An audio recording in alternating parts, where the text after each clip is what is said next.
Македонија, земјата која некогаш се гордееше со своите преполни овоштарници, денес се повеќе станува зависна од увоз. Парадоксот е уште поголем кога станува збор за органското производство, сегмент кој има огромен потенцијал, но се соочува со суровата реалност на пазарот и недоволната поддршка. Алармот го вклучуваат и експертите и производителите. Посочуваат дека прагот на зависност од увоз е веќе поминат, а домашното органско јаболко води тешка битка за опстанок. Ако дозволиме некој друг да ни го меси лебот, ем не ќе знаеме каков леб јадеме, а ќе го плаќаме енормно. За жал дојдовме до ситуација Македонија да биде увозно зависна од аграрна земја, увозно зависна за храна, каде трошиме на годишно ниво по €1.000.000.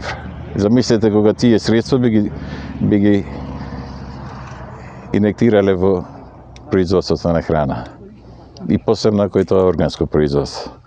Проблемот не е само во пласманот, туку и во климатските промени и високите производствени трошоци кои ги одвраќаат земјоделците да влезат во овој процес.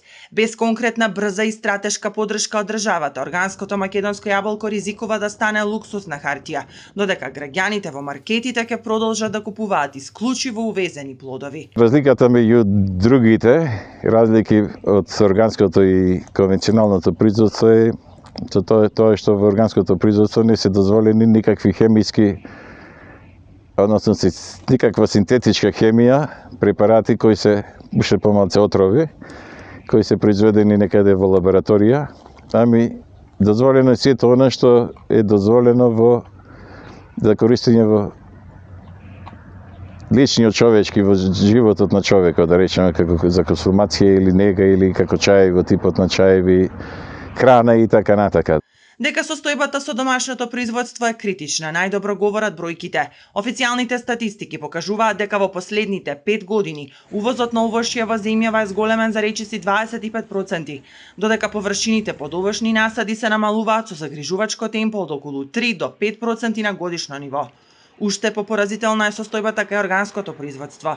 Иако Македонија има идеални климатски услови, органското јаболко учествува со помалку од 1% во вкупното производство на јаболка во државава. Дополнително, дури 80% од органските производи на нашите пазари завршуваат како увозни, со што директно се одлеваат девизи во странски економии наместо кај домашните земјоделци.